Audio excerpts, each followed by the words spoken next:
Biology में अगर आप स्कोरिंग सब्जेक्ट पकड़ के भी चलते हैं और टारगेट बनाते हो तो टारगेट कंप्लीट कर सकते हैं। अगर आपको सक्सेस पाना है तो हार्ड वर्क करना है, डेडिकेशन रहना चाहिए, डिवोशन रहना चाहिए और सबसे इम्पोर्टेंट सर कंसिस्टेंसी रहनी चाहिए। रोज आपको पढ़ाई करना है। कभी कभी होता है ना, एक बच्चा बोल रहा है कि मैंने फुल पेपर लिख के आया 70 आउट ऑफ 70 मार्क पढ़े, लेकिन कभी कभी उनके नंबर कट होते, तो इसका रीजन क्या होता है सर? पूरा वो चैप्टर पढ़ना चाहिए, बाद में उसको रिवाइज करना चाहिए और सडन उसके ऊपर टेस्ट देना चाहिए। तो 90 मार्क लाने के लिए क्या करना चाहिए? कौन से स्टडी प्लान को या टिप्स को फॉलो करना चाहिए? एक दिन के अंदर वो 10 से 12 मार्क कवर कर सकता है only with the help of diagram.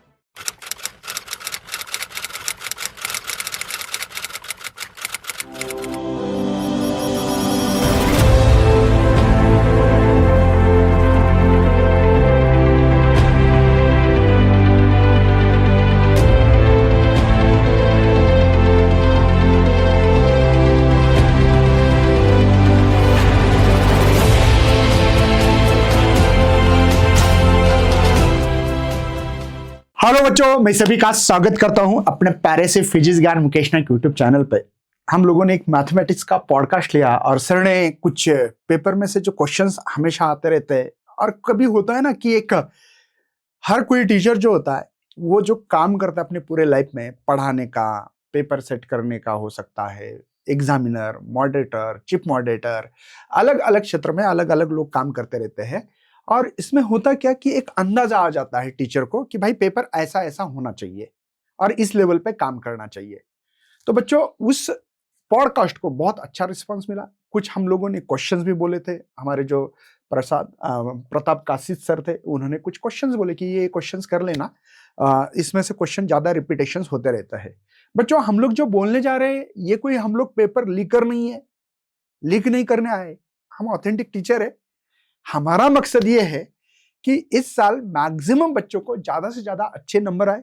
उनका जो भी ड्रीम होगा 90 पास, मतलब 90 होने चाहिए, 95 होने चाहिए, 80 को ऊपर आना चाहिए। तो इसके लिए हम लोग सपोर्ट कर रहे हैं, एक सपोर्ट सिस्टम है। हम लोग पेपर लीक करने वाले नहीं है, हम लोग ऑथेंटिक टीचर है। आज भी ऐसे ही गेस्ट को इनवाइट किया गया है कि जो कि भाई एक ऑथेंटिक बहुत बड़े कॉलेज के प्रोफेसर है, और वो आप लोगों को ज्यादा से ज्यादा हेल्प करने की कोशिश कर रहे हैं। जूनियर कॉलेज 11-12 में हम लोग पढ़ाते, मैं खुद पढ़ाता हूँ, और आज के गेस्ट भी जो है वो भी 11-12 को ही पढ़ाते हैं। तो हमारा 20-23 साल का एक्सपीरियंस है, वही एक्सपीरियंस शेयर करने जा रहे हैं। तो सबसे पहले बच्चों, मैं आप लोगों को इंट्रोडक्शन करके देना चाहता हूँ आज के हमारे गेस्ट का। मैं सबसे पहले, अपने जो गेस्ट है बच्चों, ये खुद 23 साल से टीचिंग कर रहे हैं। कॉलेज में ही 20 साल हुए होंगे आई थिंक सर, यस, बाहर के ऐसे मिला के 23 साल सर खुद पढ़ा रहे हैं बायोलॉजी। इसमें सर ने एग्जामिनर, मॉडरेशन, और अक्टूबर जो बीच में एग्जाम होती है, जुलाई या अक्टूबर में होती थी पहले, कभी अक्टूबर में होती थी, अभी जुलाई में होने लगी, उसमें सर ने चीफ मॉडरेटर का काम किया है। ठीक है, तो ऐसे एक एक्सपीरियंस होल्डर। दूसरी बात कि सर को ये पता है कि भाई टीचिंग भी बहुत अच्छा है, बढ़िया टीचिंग करते हैं सर, और इस टीचिंग के कारण सर को एक अंदाजा आ गया कि भाई पेपर कैसे होना चाहिए, पेपर में कौन से क्वेश्चंस इंपॉर्टेंट हो सकते हैं, क्या चीजें की हम लोगों को खबरदारी लेना पड़ेगी जिसमें हमारे नंबर कट ना हो जाए। बच्चों, क्या होता है कभी कभी कुछ स्टूडेंट 70 आउट ऑफ 70 मार्क का पेपर रहते हैं, 30 मार्क प्रैक्टिकल, ऐसे 100 मार्क पकड़ सकते हैं हम लोग, 100 ही मार्क का पेपर होता है, ऐसे ही मान लेते हैं। तो 100 में से 100 क्यों नहीं आते? क्या कभी कभी बच्चों की स्टडी होती है, आपके मालूमात के लिए 70 मार्क का पेपर होता है, बट 98 मार्क के क्वेश्चन पूछे जाते हैं। आपको 70 मार्क मतलब विथ ऑप्शन है पेपर, तो 100% 90, 95 या 100 आउट ऑफ 100 भी नंबर ला सकते हैं। लेकिन ना लाने का कारण क्या, कहां गलती होती है, उस गलती को कैसे सुधार सकते हैं, और छोटी छोटी गलती के कारण भी आपके नियर अबाउटली 20 to 15, मतलब 15 से 20 नंबर का गैप आ सकता है, उसको हम लोग रिमूव करेंगे। जो बच्चों को लगता है मैं फेल होने वाला हूं, उनको पास करेंगे। पास होने वाले को हम लोग 25 मार्क कैसे बढ़ा सकते हैं, कौन कौन सी डायग्राम करनी चाहिए, कौन से क्वेश्चंस करने चाहिए, हर चीज का आज का डिस्कशन होने जा रहा है। बच्चों में सबसे पहले हमारे गेस्ट जो है वो है हमारे माधव जाधव सर। सर का सरनाम है जाधव सर, सर का नाम माधव है, माधव जाधव सर। ये यहाँ छत्रपति संभाजी नगर में टॉप कॉलेज है, मराठवाड़े में, महाराष्ट्र में फेमस कॉलेज है, देवगिरी कॉलेज। और इस कॉलेज में सर खुद लेक्चरर है, जूनियर कॉलेज को पढ़ाते हैं। सर ने एग्जामिनर, मॉडरेटर और चिप मॉडरेटर का काम भी किया है। जैसे मैंने आपको बताया कि जुलाई जो एग्जाम होती है पहले अक्टूबर में होती थी, उसमें चिप मॉडरेटर का काम किया है सर ने। और साथ में बच्चों पढ़ाने का इतना तजुर्बा है और उसी तजुर्बे से आदमी परफेक्शन की तरफ दौड़ता है। और वही सर के साथ सीनियर, मैंने भी सर के साथ काम किया है तो मैंने भी देखा कि सर का जो बायोलॉजी पढ़ाने का जो टीचिंग का जो स्टाइल है बहुत ही अलग है, अलग लेवल पे काम करते हैं। तो सबसे पहले सर मैं इस पॉडकास्ट के माध्यम से आपका स्वागत करता हूँ मेरे तरफ से और अपने पूरी पीजीएमएन आर्मी की तरफ से, पूरे स्टूडेंट की तरफ से सब आपका स्वागत है सर। बच्चों को आज हमारा मकसद है सर, क्या बच्चे 100 आउट ऑफ 100 मार्क ले सकते हैं, क्या आपको क्या लगता है? नमस्कार। सबसे पहले मैं धन्यवाद देना चाहता हूँ फिजिक्स ज्ञान मुकेश नाइक यूट्यूब चैनल को। हमारी पूरी महाराष्ट्र की जो बायोलॉजी की टीम है और जो बच्चे डिमांड कर रहे हैं कि सर बायोलॉजी का पॉडकास्ट कब आने वाला है, सर के मैंने चैनल को मैं फॉलो करते रहता हूँ, तो बहुत सारे बच्चों की डिमांड थी कि बायोलॉजी का पॉडकास्ट कब आने वाला है। तो वो जो अपॉर्चुनिटी सर ने अवेलेबल करके दी, इसलिए मैं सर का सबसे पहले धन्यवाद करता हूँ। और सर ने जो बायोलॉजी के बारे में पूछा कि आउट ऑफ मार्क्स आ सकते हैं क्या, 100 मार्क्स आउट ऑफ 100 आ सकते हैं क्या, तो डेफिनेटली सर 100 मार्क्स आ सकते हैं, क्योंकि बायोलॉजी एक ऐसा सब्जेक्ट है कि एज कम्पेयर टू आप फिजिक्स कंसिडर करेंगे, केमिस्ट्री कंसिडर करेंगे, तो जब भी स्टूडेंट प्रिपरेशन करते हैं, ये स्टेप पे आप जब स्टूडेंट प्रिपरेशन कर रहे हैं तो जो प्रैक्टिस पेपर दे रहे हैं उसमें जो उनको मार्क्स आ रहे हैं, मगर उन्होंने एक टारगेट मन में रखा हुआ है कि कितने मार्क्स लाना है, बोर्ड एग्जाम में कितने मार्क्स लाना है। तो इन बिटवीन जो गैप आ रहा है ना, जो अब कम आ रहे हैं मगर उनका टारगेट ज्यादा है, यस, तो वो फिलअप करने के लिए biology is the best subject. तो मतलब बिल्कुल अच्छी स्कोरिंग बात है। सब्जेक्ट है ऐसा भी बोल बिल्कुल सकता हूँ मैं। स्कोरिंग सब्जेक्ट है सर। मतलब बच्चों मैं आपको बता दूं, बायोलॉजी में अगर आप स्कोरिंग सब्जेक्ट पकड़ के भी चलते हैं और टारगेट बनाते हो तो टारगेट कंप्लीट कर सकते हैं। सर ऐसा कभी हुआ है आपने इतने पेपर चेकिंग किया है, मॉडरेशन किया है, क्या 100 आउट ऑफ 100 वाले पेपर आपके पास आए थे क्या? बिल्कुल आते हैं सर। अभी तो कैसा है, 30 मार्क्स तो प्रैक्टिकल के रहते हैं यस सर। और 70 मार्क्स का जो थ्योरी रहता है उसमें कुछ बच्चे 70 आउट ऑफ 70 भी मार्क्स आपने ऐसा पेपर चेक किया क्या सर? 68 69 तक हमारे पास आए हुए हैं पेपर। आया पेपर, ओके। 69 मतलब वो 99। हाँ, 98 99 उसका स्कोर हो जाता है। हाँ, ओके। मगर जब बोर्ड जब रिजल्ट डिक्लेयर करता है ना, तो जो टॉपर्स रहते हैं 100 आउट ऑफ 100, तो बोर्ड्स के हर एक सब्जेक्ट के लिए कुछ अवार्ड्स होते हैं। ओके। हाँ, तो वो बोर्ड डिक्लेयर करता है बाद में कि बायोलॉजी में 100 आउट 100 किसने लिया है और वो अवार्ड किसको गया है। तो ऐसे भी बच्चे होते हैं सर, आउट ऑफ स्कोर करने वाले। चलेगा सर। सर बच्चों को कुछ सवाल है, उस सवाल को उठाना भी बहुत जरूरी होता है। हाँ सर। सवाल है कुछ बच्चों का, क्लास 12 बायोलॉजी में स्टूडेंट सबसे ज्यादा किस चैप्टर में फंस जाते हैं? देखो, जो बोर्ड का जो HSC बोर्ड का जो बुक है ना सर, बायोलॉजी का बुक है, उसमें 15 चैप्टर्स है। ओके। मगर पूरे के पूरे चैप्टर्स करना जरूरी नहीं है। उसमें से अगर आप इंडेक्स देखते हैं तो पहले 4 चैप्टर बहुत इंपॉर्टेंट है। ओके। जिन चैप्टर का नाम है reproduction in plant, reproduction in animals, उसके बाद में चैप्टर आता है इनहेरिटेंस एंड वेरिएशन, और उसके बाद में 4th नंबर पे सीक्वेंस है, मॉलिक्यूलर बेसिस ऑफ इनहेरिटेंस। और नेक्स्ट जो चैप्टर आते हैं 8 और 9 लेवल सीक्वेंस में, उस चैप्टर का नाम है रेस्पिरेशन एंड सर्कुलेशन, और 9th पोजीशन पे जो चैप्टर आता है उसका नाम है कंट्रोल एंड कोऑर्डिनेशन। ये मेजर चैप्टर है सर, 6 चैप्टर है आउट ऑफ 15, मगर कंट्रीब्यूट करते हैं आउट ऑफ 70 35 मार्क्स। तो ये चैप्टर स्टूडेंट्स को जरूर करना चाहिए, सबसे पहले करना चाहिए, क्योंकि बायोलॉजी के अंदर जो क्वेश्चन पेपर में जो क्वेश्चन का पैटर्न है, 1 मार्क के क्वेश्चन होते हैं, 2 मार्क के क्वेश्चन होते हैं, 3 मार्क के क्वेश्चन होते हैं, 4 मार्क के क्वेश्चन होते हैं। इन 6 चैप्टर में से सभी लेवल के क्वेश्चन आते हैं, उसमें MCQ भी होते हैं, शॉर्ट आंसर। सवाल ये है कि चैप्टर में कौन से चैप्टर में फंसते, मतलब कौन सा टफ लगता है बच्चों का ऐसा? हाँ, बायोलॉजी कैसे देखो सर, 2 पार्ट में डिवाइड की गई है। एक होती है जनरल बायोलॉजी और दूसरी होती है applied biology. Okay. Applied biology के जो कंसेप्ट होते हैं थोड़े ट्विस्ट करने वाले होते हैं, जिसमें जेनेटिक्स का पार्ट आता है और बायोटेक्नोलॉजी का पार्ट आता है। Yes sir. तो ये कंटेंट जो होते हैं इन यूनिट्स में से या इन चैप्टर्स में से, ये ज्यादा डिफिकल्ट होते हैं थोड़े, कि थोड़ा ट्विस्ट करके उसके ऊपर क्वेश्चंस पूछे जा सकते हैं। Okay sir. बायोलॉजी सच में रट्टा वाला सब्जेक्ट है या स्मार्ट? असली सच्चाई क्या है? क्योंकि बच्चे क्या बोलते हैं सर हम लोगों को, बायोलॉजी का तो हम रट्टा मार के चले जाएंगे और 100 में से 100 नंबर लाएंगे। वैसा नहीं बोल सकते हैं sir, biology is one of the very important subject, क्योंकि नीट में तो 50% स्कोर दे रहा है Yes, yes. आपको, तो आप और रट्टा CET में भी नहीं है बोल सर। सकते हैं, और सीईटी को भी है, और बहुत सारे ऐसे ब्रांचेस है कि जो बायोलॉजी रिलेटेड है। Yes sir. इंजीनियरिंग छोड़ के ऐसे बहुत सारे ब्रांचेस है कि जिसमें Yes. बायोलॉजी इंपॉर्टेंट है, तो रट्टा नहीं बोल सकते हैं।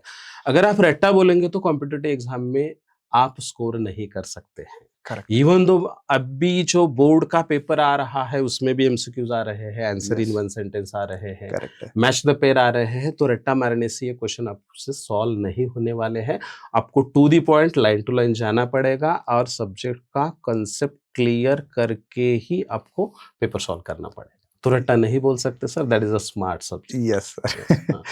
सर अभी समझो एक एग्जाम्पल बोल रहा हूँ, 1 महीना एग्जाम बाकी है फिलहाल में, तो आज से डेली पढ़ाई करना चाहिए क्या? एग्जाम के पहले दिन पढ़ाई करके 100 में से 100 नंबर लाना चाहिए? आपको क्या नहीं, लगता है, ये तो पॉसिबल है क्या? अभी देखो सर, अभी तो एग्जाम 1 महीना है। यस डेली पढ़ाई करना चाहिए और साल भर पढ़ाई करना चाहिए। यस आप 1 डे बिफोर अगर पढ़ाई करके जा रहे हैं तो कोई भी एग्जाम में आपको रिजल्ट अच्छी तरह से नहीं मिलने वाला है। तो ठीक है, अभी बहुत सारे बच्चे ऐसे कि बायोलॉजी ऑप्शनल में रखते हैं, यस पीसीएम की पढ़ाई करते हैं, मगर बहुत सारे कॉलेजेस में जनरल ग्रुप होते हैं, बायोलॉजी रखते हैं, मगर अभी भी जो रिमेनिंग टाइम है उसमें अच्छी तरह से प्लानिंग करके एक अच्छा शेड्यूल बना के अगर रोज बायोलॉजी पढ़ते हैं तो सर बहुत अच्छे उसको मार्क्स ला सकते हैं। 90 प्लस मार्क लाने वाला स्टूडेंट बायोलॉजी के अलग तरीके से कैसे पढ़ते हैं? मतलब जो स्मार्ट वर्क करते हैं या रट्टा मारते हैं, जैसे वही सवाल हो गया है। तो 90 मार्क लाने के लिए क्या करना चाहिए? कौन से स्टडी प्लान को या टिप्स को फॉलो करना चाहिए? सर 90 प्लस अगर मार्क्स लाना है तो पहले पूरे सिलेबस को पढ़ाई करना ही है। मैंने बोला आपकी कि 15 चैप्टर्स है, मगर उसमें से 1-2 चैप्टर आप स्किप करवा सकते हैं और 90 प्लस मार्क्स स्कोर करवा सकते हैं। मगर पढ़ाई तो लाइन टू लाइन और पूरे कंसेप्ट क्लियर करके करना पड़ता है। अभी अबव 90 जाना है तो उसमें देखो प्रैक्टिकल के तो 30 आने वाले हैं। Yes sir. 70 मार्क्स की जो थ्योरी होती है सर, यस उसमें भी 4 सेक्शन जो दिए गए हैं, उसमें जो पहला सेक्शन आता है वो मल्टीपल चॉइस क्वेश्चंस का आता है, वो तो आपको परफेक्टली सॉल्व करना है। उसमें नेक्स्ट क्वेश्चन जो आता है शॉर्ट आंसर क्वेश्चंस के आते हैं, वो भी अच्छी तरह से सॉल्व करना है। और मैंने इंट्रोडक्शन में आपको जो इम्पोर्टेंट चैप्टर बताए सर, उनको तो करना ही करना है, क्योंकि जो 4 मार्क के क्वेश्चन है, जो लास्ट यूनिट है दैट इज सेक्शन डी, वो सभी क्वेश्चंस उन्हीं चैप्टर में से आते हैं। तो 90 प्लस जाने के लिए ये थोरोली स्टडी आपको करना ही करना है। पार्शियल करेंगे तो 90 प्लस नहीं हो सकता है। ओके। और दूसरी बात ये भी तो है सर, जैसे कि हम लोगों को 90 मार्क लेना है, समझो कंसीडर कर रहे, तो हम लोगों को पेपर है 70 में से 98 मार्क का, तो 98 में से हमको 60 लेना है ओनली। थोड़ा पॉजिटिव भी सोच सकते हैं कि भाई 98 मार्क का पेपर आने वाला है, उसमें से मुझे 60 नंबर लेना है, 60 लेना है, 30 मार्क के तो प्रैक्टिकल के हो गए, तो थोड़ा सा स्मार्टली स्टडी किया तो भी आपके नंबर आ सकते हैं। यस।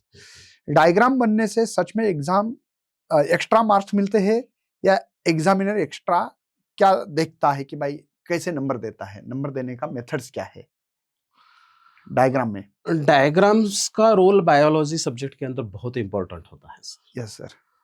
क्योंकि 70 मार्क्स का जो थ्योरी पेपर है, अप्रोक्सीमेटली 10 to 12 मार्क्स के डायग्राम होते ही होते हैं। अच्छा बच्चों, ये लाइन कट करके लेना भाई, लिख के लेना कि 10 से 12 नंबर, मतलब मैं तो बोलता हूँ बच्चा पास ही हो रहा है सर। 30 मार्क प्रैक्टिकल के, 10-12 मार्क प्रैक्टिकल के, सॉरी 30 मार्क प्रैक्टिकल के, 10-12 मार्क आपके डायग्राम के, पास हो रहा है। मतलब जिसको पीसीएम ग्रुप आपने जो अभी नाम लिया, पीसीएम वाले को पास होने का फंडा ही बता दिया सर ने तो।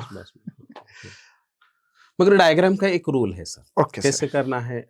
डायग्राम नीट होनी चाहिए, वेल लेबल होनी चाहिए। जनरली स्टूडेंट्स क्या करते हैं, सिर्फ डायग्राम ड्रॉ करते हैं, मगर उसको प्रॉपर लेबलिंग नहीं करते हैं।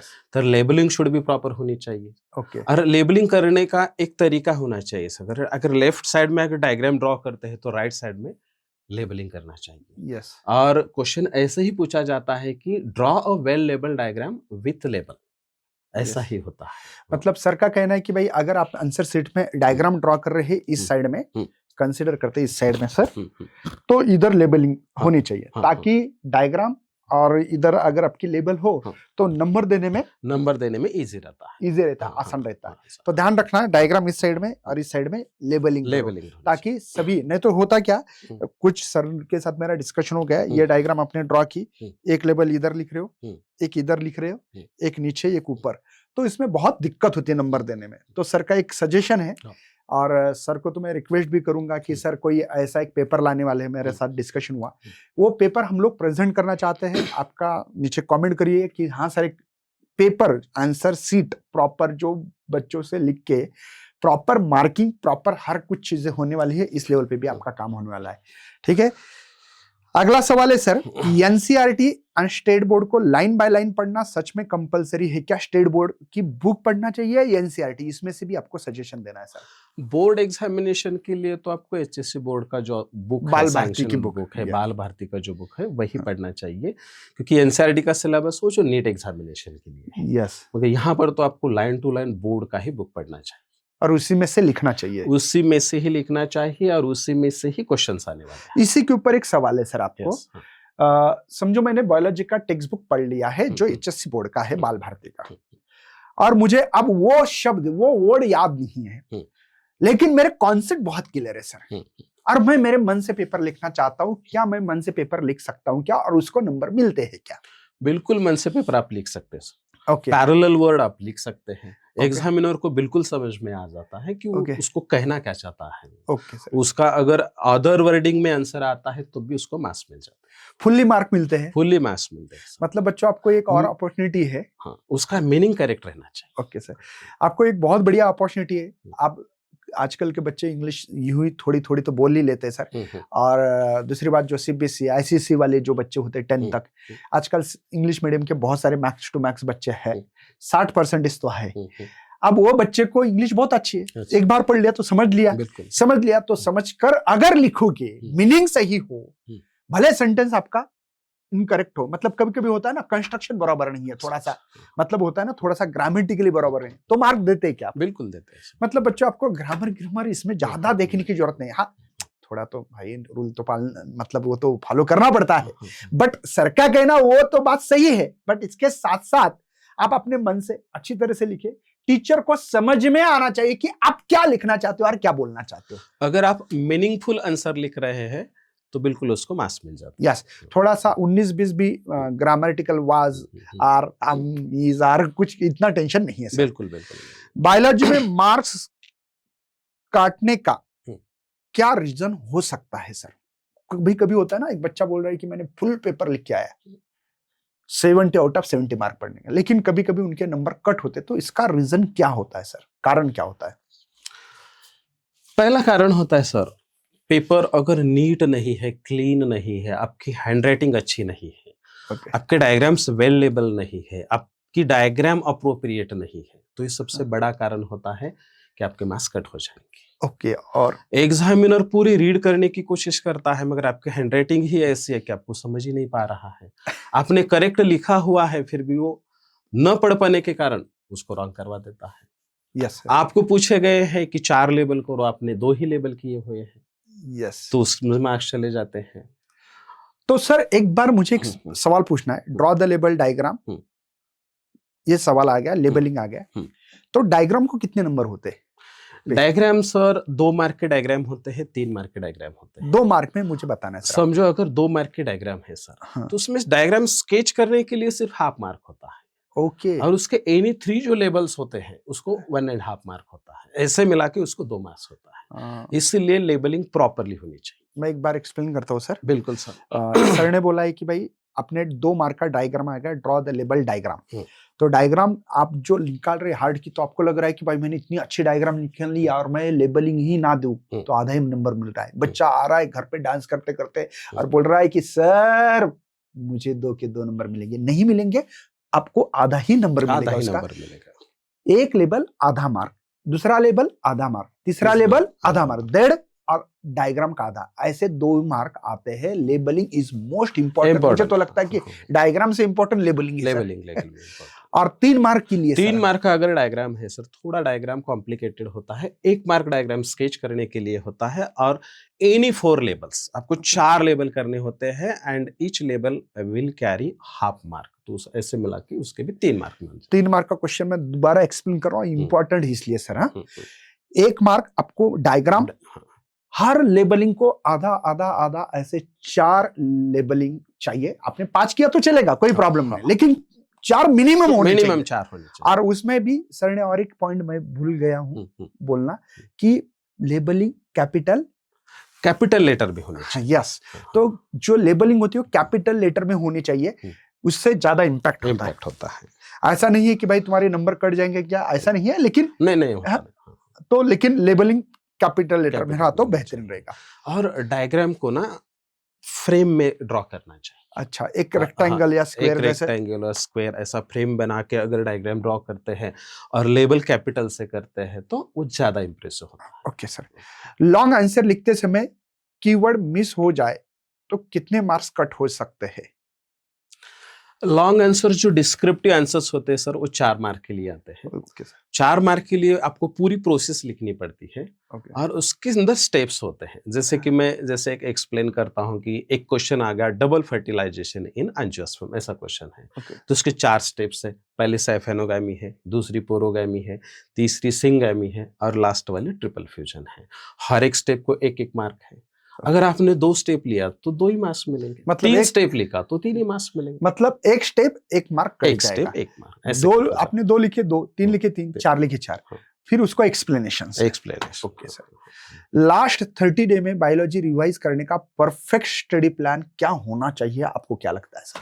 लास्ट 30 डेज में अगर आपको बायोलॉजी रिवाइज करना है तो सबसे पहले आपको प्लान बनाना पड़ेगा। समझो कि बायोलॉजी के 15 चैप्टर्स है, आपके हाथ में 30 डेज अवेलेबल है, तो उसमें से एवरेजली 2 दिन एक चैप्टर के लिए आता है। मगर ऐसे नहीं होता है कि कुछ चैप्टर बहुत सिंपल होते हैं, एक दिन में 2 चैप्टर हो सकते हैं। मगर बड़ा चैप्टर है, कॉम्प्लिकेटेड चैप्टर है, तो उस चैप्टर को 2 दिन लग सकते हैं। तो इस हिसाब से आपको शेड्यूल बनाना है और शेड्यूल बना के हर दिन पढ़ाई करनी है और रोज उसका रिवीजन करना है। सर, रिवीजन पढ़ के करना चाहिए या राइटिंग में करना चाहिए? रिवीजन ऐसे करना चाहिए कि सर पहले आपने पूरा वो चैप्टर पढ़ना चाहिए, बाद में उसको रिवाइज करना चाहिए और सडन उसके ऊपर टेस्ट देनी चाहिए। मतलब 3 प्रोसेस बताए सर ने, 3 पॉइंट इंपॉर्टेंट। पहले सबसे मेन पढ़ना, रिवीजन करना और पेपर उसके ऊपर टेस्ट पेपर सॉल्व करना। 3 प्रोसेस से जाओगे तो बायोलॉजी में आपके 100 आउट ऑफ 100 भी नंबर आ सकते हैं। सर, एमसीक्यूज स्ट्रांग नहीं है तो बायोलॉजी में 80+ मार्क पॉसिबल है क्या? ऐसा होता है कि सर अगर कोई स्टूडेंट 80+ अगर जा रहा है तो कुछ तो एमसीक्यू सॉल्व ही करेगा, क्योंकि बुक पढ़ी है। होता है और जनरली ऐसे देखा जाता है कि सब बच्चे एमसीक्यू सॉल्व करते हैं। Yes sir. तो और दूसरा है कि भाई तुम्हारा गलत भी हो गया, समझा आपने 10 में से 10 एमसीक्यूज लिखे, गलत भी हुआ तो क्या प्रॉब्लम है, इसमें से बराबर भी तो आ सकते हैं। बिल्कुल आ सकता है, पॉजिटिव। तो इसके ऊपर हम ऐसे बता सकते हैं सर, अगर आपको कोई क्वेश्चन का आंसर पता नहीं है तो उसको आपको छोड़िए मत, उसको सॉल्व करो। यस। अगर आप छोड़ रहे हो तो उसको ऐसे झुरवाने वाला है, तो गलत भी हो गया तो झुरवाने वाला है, तो एक चांस है ना कि बराबर भी आ सकता है। 10 में से 3-4 तो आ सकते हैं। Yes sir. Average student biology में टॉपर कैसे बन सकता है, कोई रियल प्लान हो सकता है क्या आपके हिसाब से? कोई मतलब एक बच्चा है कि उसने आज तक बायोलॉजी की बुक ही ओपन नहीं की, लेकिन उसका ड्रीम है कि भाई मैं कैसे करके 90+ जा सकता हूँ, तो अभी पॉसिबल है क्या इस समय? बिल्कुल हो सकता है सर। अगर आपने 60-70% भी अगर पढ़ाई की हुई है तो आप मोर देन 85% या 90% जा सकते हैं। उसमें ऐसा करना है कि हर एक क्वेश्चन को सॉल्व करना है। बहुत सारे बच्चे क्या करते हैं, क्वेश्चन पढ़ते ही अगर क्वेश्चन हार्ड लगा, अगर नहीं आ गया तो डर जाते हैं। ऐसा नहीं करना है। आपको जितना पहले करेक्ट आता है पूरा फेयर सॉल्व करना है, नीटली सॉल्व करना है, और बाकी जो क्वेश्चंस आपको नहीं आते हैं मगर सीक्वेंस वाइज सॉल्व करना है। वो जो सेक्शंस होते हैं ABCD उसको भी मेंटेन करना है। मगर जो क्वेश्चन आपको नहीं आता है उसके बारे में अगर आपको पार्शियली भी पता है, थोड़ा भी पता है, तो कुछ लिखना चाहिए उसके बारे में, नहीं छोड़ना चाहिए सर। अब आपको जो परफेक्ट आता है उसके तो आपको कंप्लीट मार्क्स मिलने वाले हैं, पूरे मार्क्स मिलने वाले हैं। मगर आपको जो इनकम्प्लीट आता है या जिस क्वेश्चन के बारे में आपको डर लग रहा है उसको इन कोई भी वे रहने दो आपका, उस हिसाब से आपको सॉल्व करना है। मुझे थोड़ा तो- भी आता है तो लिखना मुझे चाहिए तो उसके सर बारे क्या में। लग रहा है मालूम है क्या, हम्म, कि सही में सबसे ज्यादा मार्क नहीं के बायोलॉजी में ला सकते हैं। बिल्कुल ला सकते अब हैं मैं सर। क्यों बोल रहा हूँ, हाँ। तो ये आपकी ये कहानी जो सुन रहा हूँ, हम्म, तो इससे पता लग रहा है कि भाई जितना आता उतना तो लिखो। हम्म, उसके आपसे भले 3 मार्क का क्वेश्चन से 1.5-2 मार्क भी आ सकते हैं, बिल्कुल, 1 मार्क तो आ सकता है। हाँ, तो ये स्कोरिंग वाला सब्जेक्ट लग स्कोरिंग रहा है वाला मुझे। सब्जेक्ट है sir. Next sir, exam hall में बायोलॉजी पेपर सॉल्व करने का स्मार्टेस्ट ऑर्डर क्या होना चाहिए? होता है ना बच्चे कहीं कहीं क्वेश्चंस लिखते हैं, ऐसा करना चाहिए क्या, या कोई वे है पेपर सॉल्व करने नहीं का? सर, ऑर्डर मेंटेन करनी चाहिए, क्योंकि जब एग्जामिनर पेपर सॉल्व करने को लेता है ना, तो सबसे पहले वो उस पेपर को थोड़ा हैंडल कर लेता है कि उसने पेपर सॉल्व कैसे किया हुआ है। तो स्टूडेंट को वो जो सेक्शंस है ना 1 2 3 4 ABCD जो, Yes, yes. उसको स्ट्रिक्टली मेंटेन करना चाहिए। कि जैसे अब पेज फर्स्ट आ गया, सेक्शन ए ऐसे सेंटर में बड़े हैंडराइटिंग में ऐसे लिख दिया। Okay. पहला जो क्वेश्चन आता है सर वो MCQ के ऊपर है, तो Okay. पहले पेज के ऊपर ही वन आफ्टर अनदर MCQs आनी चाहिए। Okay. नेक्स्ट पेज के ऊपर सेक्शन ए में का ही जो शॉर्ट आंसर्स के लिए जो क्वेश्चंस आते VSA. हैं, हाँ हाँ, वो आनी चाहिए। और नेक्स्ट सेक्शन भी बायोलॉजी के अंदर वो 3 से ले तक 14 तक आते हैं, उनका जो Okay. क्वेश्चन नंबर है। Okay, sir. तो पहले आपको एक मार्किंग करके लेनी है कि 3 4 5 6 7 ऐसे मार्किंग करके लेना है, और वो सीक्वेंस वाइज जाना चाहिए। Yes. सेक्शन बी होने के बाद ही सेक्शन थर्ड शुरू होना चाहिए, सी शुरू होना Yes. चाहिए। उसका जो क्वेश्चन का जो नंबर है सर वो 15 से ले तक 26 तक है, उसको भी मेंटेन करना चाहिए, और सबसे लास्ट में ही सेक्शन डी आना चाहिए। अगर आप ऐसे मेंटेन करते हैं ना सर, तो उसका एक इम्प्रेशन अलग हो जाता है, जिसके हेल्प से एग्जामिनर आपको थोड़ा ग्रेस दे सकता है।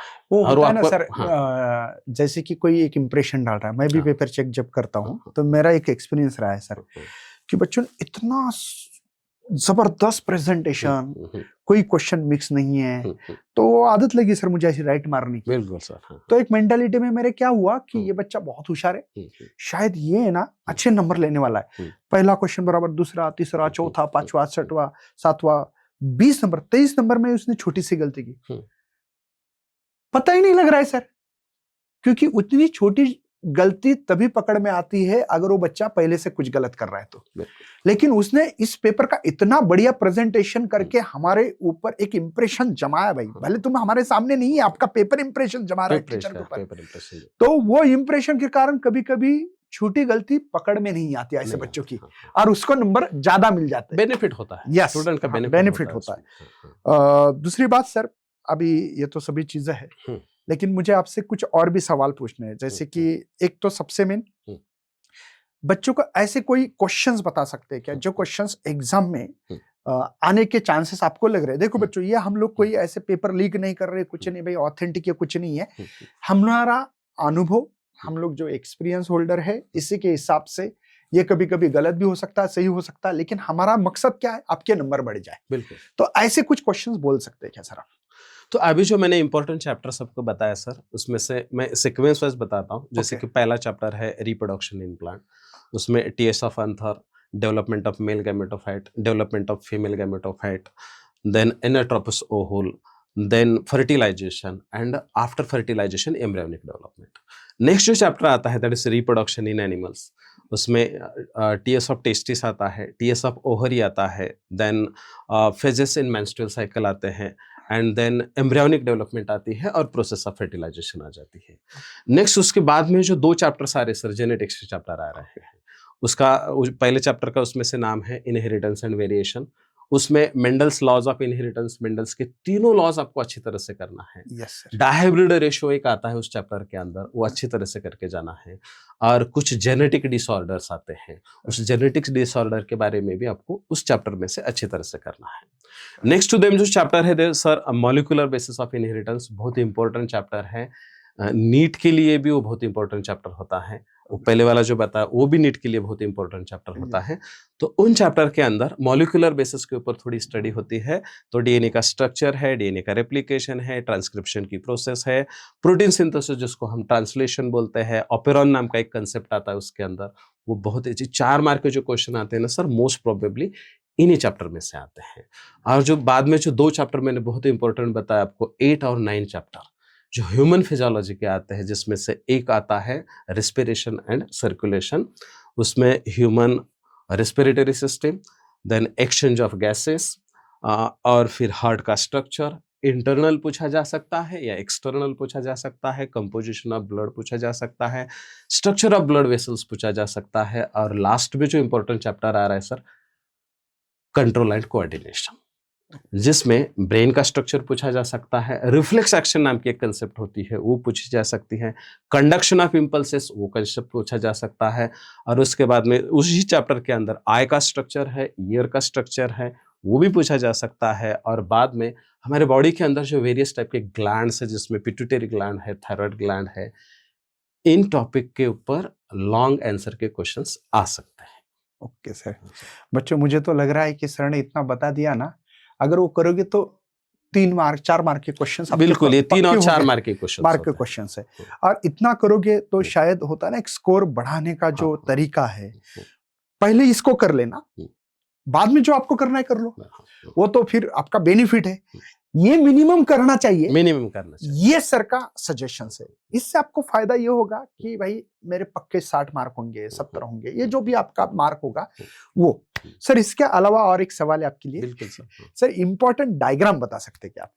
इंपॉर्टेंट डायग्राम, अभी मैंने जो चैप्टर सबको बताया, ओके, उनमें से ही इंपॉर्टेंट डायग्राम आ सकते हैं। पहले जो 2 चैप्टर है रिप्रोडक्शन के, एक प्लांट की रिप्रोडक्शन का चैप्टर है और एक एनिमल के रिप्रोडक्शन का चैप्टर है। Okay, most of the diagram जो 2 मार्क के लिए आते हैं, 3 मार्क के लिए आते हैं, इन्हीं चैप्टर में से आते हैं। और बाद में जो ह्यूमन फिजियोलॉजी के चैप्टर्स मैंने बताया आपको, उसमें एक आता है रेस्पिरेशन एंड सर्कुलेशन और दूसरा आता है कंट्रोल एंड कोऑर्डिनेशन। ये जो चैप्टर है ना सर, वर्सेटाइल चैप्टर्स है। 1 मार्क के लिए भी क्वेश्चन रहेंगे, 2 मार्क के लिए भी क्वेश्चन रहेंगे, 3 मार्क के लिए भी क्वेश्चन रहेंगे, 4 मार्क के लिए भी रहेंगे, और डायग्राम्स भी रहेंगे। यस, बिल्कुल सर, ये 4 चैप्टर कंपलसरी सभी स्टूडेंट्स को, पहले 4 चैप्टर और बाद में के जो 2 चैप्टर बनाए, 1 2 3 4 8 9, ये जो इंडेक्स की जो सीक्वेंस है, उन्हीं चैप्टर को फॉलो करना है चैप्टर 6 आउट ऑफ 15, मगर कंट्रीब्यूट कर रहे हैं 50% वेटेज ऑफ सिलेबस। यस, आप समझ सकते हो बच्चों की जो इंपॉर्टेंट चैप्टर है वो सर ने जानबूझकर इसलिए बताया कि बच्चों को एक हेल्प होनी चाहिए, यह हमारा मकसद है। सर, इसके अलावा कोई टिप्स है तो बता सकते हैं? और एक है सर, चैप्टर नंबर 11 और चैप्टर नंबर 12। चैप्टर नंबर 11 का नाम है that is enhancement in food production, और 12 चैप्टर का नाम है बायोटेक्नोलॉजी। इन चैप्टर के अंदर सर चार्ट दिए हुए हैं, और चार्ट के ऊपर भी क्वेश्चन पूछे जा सकते हैं। तो मेरा बच्चों को एडवाइस है कि ये 2 चैप्टर के अंदर जो चार्ट्स है, स्ट्रिक्टली उनको लर्न करके जाओ। चार्ट के ऊपर भी क्वेश्चन आते हैं, 2 मार्क के लिए चार्ट आ सकता है या 3 मार्क के लिए चार्ट आ सकता है। तो कंपलसरी चैप्टर नंबर 11 और 12 के चार्ट्स करना है। सर, मैं जब 12th में था, मुझे याद आ रहा है कुछ कि वो फूड चेन रहती है, ऐसे कुछ है क्या आजकल, क्या नहीं है सर? सिलेबस के अंदर लास्ट के जो 3 चैप्टर है वो एनवायरमेंटल बायोलॉजी के। इसमें से एक चैप्टर आता है ऑर्गेनिज्म एंड पॉपुलेशन, दूसरा चैप्टर आता है इकोसिस्टम, और तीसरा चैप्टर आता है biodiversity, conservation and environmental issues. आपने अभी जो क्वेश्चन पूछा, जो फूड चेन होती है, फूड वेब होती है, या जो बायो केमिकल साइकिल्स होते हैं, नाइट्रोजन साइकिल होती है, कार्बन साइकिल होती है, उन्हीं चैप्टर में से आती है। मगर उन चैप्टर्स का मैंने जिक्र नहीं किया क्योंकि वो सिंपल चैप्टर्स हैं। बच्चे उसको पढ़ के भी समझ सकते हैं, और ऑप्शन में वो चैप्टर के क्वेश्चन अगर आप सॉल्व करवा सकते हैं तो बिल्कुल करवा सकते हैं। मगर आपने जो क्वेश्चन किया कि ट्विस्ट कहाँ पर आ सकता है, बच्चों को दिक्कत कहाँ आ सकती है, इसीलिए मैंने जो 6 चैप्टर सबको बार बार बता रहा हूँ, उन्हीं चैप्टर के ऊपर फोकस करना है। मगर आपने जो बोला कि 90+ अगर स्कोर करना है तो सर पूरा करना है। तो आपको आउट ऑफ 15 कम से कम 12 to 13 चैप्टर तो करके ही जाना है। बच्चों, आज अभी मेरे दिमाग में सवाल आ गया ऐसे ही सडनली। अब तो बायोलॉजी पढ़ के सर बहुत हो गया, 2002 में पढ़ा था मैंने, लेकिन कोई बात नहीं, आज भी याद आ रहा है। चेन, फूड चेंज होता है कि भाई इसको खा रहा है, इसको खा रहा है, मजा आता है तो थोड़ा लिखने में। बिल्कुल, भी 12 के सिलेबस में है सर। ओके, तो सर ऐसा कुछ बच्चों को फंडा बता सकते हैं जो बच्चों को लगता है मैं फेल होने वाला, सबसे इजी क्वेश्चंस कर लो भाई यही है और पास हो जाओ, आपका क्या सजेशन है? सर, फेल होने का सवाल ही नहीं। 30 मार्क्स प्रैक्टिकल के मिल रहे हैं। Yes sir. 10 मार्क के एमसीक्यूज हैं। पहले हमने बताया कि सभी बच्चे एमसीक्यू सॉल्व करते हैं। Yes sir. नेक्स्ट उसको जो क्वेश्चन आ रहा है, वेरी शॉर्ट आंसर का आ रहा है, आपको एक वर्ड में भी आंसर अगर आप लिखते हैं तो सफिशिएंट होता है, एक सेंटेंस में लिखते हैं तो भी सफिशिएंट होता है। तो 10 प्लस 8 तो 18 मार्क्स तो यहाँ से आ रहे हैं, 30 मार्क्स आपको प्रैक्टिकल के अपने आप मिल रहे हैं। यस यस तो 48 तो यही हो रहे हैं सर। अगर बच्चा डायग्राम की थोड़ी प्रैक्टिस कर लेता है, एक भी दिन अगर डायग्राम की प्रैक्टिस कर लेता है, 1 डे इज सफिशिएंट। पूरे बायोलॉजी के सिलेबस के अंदर जितने डायग्राम है उसको स्केच करके लेबलिंग उसके लर्न करना है। एक दिन के अंदर वो 10 से 12 मार्क कवर कर सकता है only with the help of diagram. तो देखो सर कितने मार्क्स हो रहे हैं, वो 60-70 को जा रहा है, तो फेल होने का सवाल ही नहीं। बिल्कुल कोई फेल नहीं हो बच्चों सकता आज का मकसद ही वही है हमारी कि भाई आपकी बार मुझे तो लगता है 95 पार बिल्कुल हो सकता है। यस हाँ। तो मैं दोबारा एक बार जिक्र करना चाहता हूँ जिनको पीसीएम ग्रुप है लेकिन बायोलॉजी मजबूरी में लिया, इन बच्चों को पास होने का सर ने एक फंडा बहुत जबरदस्त लगा सर मुझे। डायग्राम ड्रॉ करो, आपको 10 से 12 नंबर फिक्स आएंगे, तो वो एक करना है। इसके अलावा सर ने कुछ इंपॉर्टेंट क्वेश्चन बताने वो करने हैं। सर जाते जाते ये इस पॉडकास्ट को यही खत्म करना है, कुछ आपको बताना है तो बता सकते हो, कुछ शायरी कुछ थॉट्स आपको बोलना है बच्चों के लिए तो बोल सकते हो सर। एक बात मैं बता सकता हूँ कि अगर आपको सक्सेस पाना है तो सक्सेस कोई लक फैक्टर नहीं है। सक्सेस सिर्फ मोटिवेशन से नहीं मिलता है। सक्सेस किसी के अदर ओपिनियन से नहीं मिलता है। अगर आपको सक्सेस पाना है तो हार्ड वर्क करना है, डेडिकेशन रहना चाहिए, डिवोशन रहना चाहिए, और सबसे इम्पोर्टेंट सर कंसिस्टेंसी रहनी चाहिए। रोज आपको पढ़ाई करना है। अभी जो टाइम नजदीक आ गया है, एग्जाम का टाइम नजदीक आ गया है, तो पढ़ाई करना, रिवीजन करना, क्वेश्चन पेपर सॉल्व करना, और सबसे इम्पोर्टेंट सर पीवाईक्यू सॉल्व करना है। अगर आपको बायोलॉजी में अच्छे मार्क्स स्कोर करना है, किसी भी सब्जेक्ट में अगर अच्छे मार्क्स स्कोर करना है, तो 4 to 5 पीवाईक्यूज के क्वेश्चंस पेपर आपको सॉल्व करना है। आप आपके कॉलेज में जो प्रैक्टिस पेपर्स होते हैं वहाँ पर सॉल्व कर सकते हैं, नहीं तो आप घर पे भी क्वेश्चन सॉल्व करवा सकते हैं, मगर 4 से 5 क्वेश्चंस आपको PYQs previous year question paper आपको सॉल्व ही करना है। तो डेफिनेटली सर सब बच्चे अबाउ 70-80 मार्क्स अपने आप सिक्योर करेंगे। तो दोबारा बताना चाहता हूँ बच्चों, सर ने और एक ओपिनियन दिया है, मिनिमम 5 पेपर करने चाहिए। उससे आपको एक आइडिया आएगा पेपर कैसे आता है। वो क्वेश्चन रिपीट भी हो सकता है, रिपीट भी हो सकता है, ठीक है, या नहीं हुआ तो उसी के जैसे उसी का छोटा पार्ट्स, 4 मार्क का क्वेश्चन 2 मार्क को भी पूछेंगे, 1 मार्क के लिए पूछ सकते हैं। वो रिपीट होता है लेकिन समझ में आना चाहिए, वो अंडरस्टैंडिंग ही। कभी कभी क्या बोलते हैं सर बच्चे कि तुमने बोले वो क्वेश्चन आए नहीं, भाई तुमको समझ में नहीं आ रहा है वो क्वेश्चन। समझ में ये भी बहुत इंपॉर्टेंट है सर, कि जैसे कि अभी अभी आपने बताया फूड चेन का समझो बता दिया, लेकिन चेन में से एक एमसीक्यू पूछा तो सवाल आया ना, बट आपको समझा नहीं, वो पार्ट अलग होता है। तो इसलिए समझने के लिए अच्छा पढ़ना, अच्छी तरह से तैयारी करना, ये भी आपका काम है। बिल्कुल सर इसी के साथ खत्म करना है, कुछ और? बस सर आपने जो अपॉर्चुनिटी दी और नहीं एक्चुअली ये अपॉर्चुनिटी नहीं सर, बच्चों का बहुत बड़ा फायदा होने वाला है, और आपने इतना समय दिया इसके लिए पूरे हमारी पीजेएमएन टीम की तरफ से या पूरे हमारी जितने आर्मी है या हमारे स्टूडेंट है सर, ये आपको 100% शुक्रिया तो अदा करेंगे, थैंक यू तो बोलेंगे। लेकिन इसी के साथ सर ये पेपर में बहुत ज्यादा हेल्प होती है ना, तो बच्चे पूरे जिंदगी में याद रखते हैं कि यार फिजिक्स ज्ञान मुकेश नायक यूट्यूब चैनल पे माधव जादव सर आए थे और उन्होंने हमको कुछ टिप्स ट्रिक्स बताई थी जिससे हमारा प्रेशर बहुत हल्का हुआ। जैसे कि अभी भी मैथ्स का जब हमने पॉडकास्ट लिया तो इसी के अंदर हमको कमेंट मिले सर कि सर ने हमारे ऊपर बहुत मेहरबानी की है ये पॉडकास्ट लेके, और सर ने भी इतना जबरदस्त ज्ञान दिया, इससे हमारा प्रेशर कम हुआ, हमको पता लगे कि क्या करना चाहिए क्या नहीं करना चाहिए।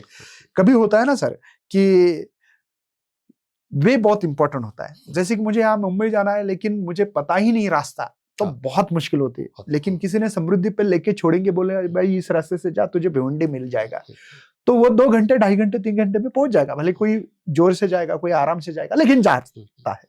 तो वैसा रास्ता बहुत इंपॉर्टेंट, रोड मैप इंपॉर्टेंट है सर, और उस रोड मैप अगर उन बच्चों को मिलता है तो ये पॉडकास्ट के माध्यम से मिलता है मुझे लगता है। तो इसे के बिल्कुल सर, इसलिए मैं आपको अप्रिशिएट करता हूँ कि आपने जो प्लेटफॉर्म बच्चों के लिए अवेलेबल करके दिया है, कि अब बहुत सारे बच्चे ऐसे हैं कि सर जो रूरल प्लेसेस में रहते हैं, तो ये इजीली आपका जो भी चल रहा है, आप ये बच्चों के लिए जो कर रहा है उनको इजीली अवेलेबल हो सकता है सर, और बिल्कुल वहाँ से वो अच्छी तरह से आपका जो प्रोग्राम आप रन कर रहे हैं या पॉडकास्ट रन कर रहे हैं उसके हेल्प से वो बिल्कुल अच्छे स्कोर कर सकते हैं। तो उसके लिए मैं सभी बच्चों की तरफ से और बायोलॉजी सब्जेक्ट की तरफ से आपको धन्यवाद दे देता हूँ। तो यही खत्म करते हैं बच्चों। हाँ, उम्मीद हाँ। कर रही है पॉडकास्ट आपको पसंद आया होगा। तो और कौन से सब्जेक्ट के चाहिए कमेंट में जरूर लिखिएगा, हम लोग लाते रहेंगे। तब तक करते बाय बाय। जय हिंद, जय भारत, जय महाराष्ट्र।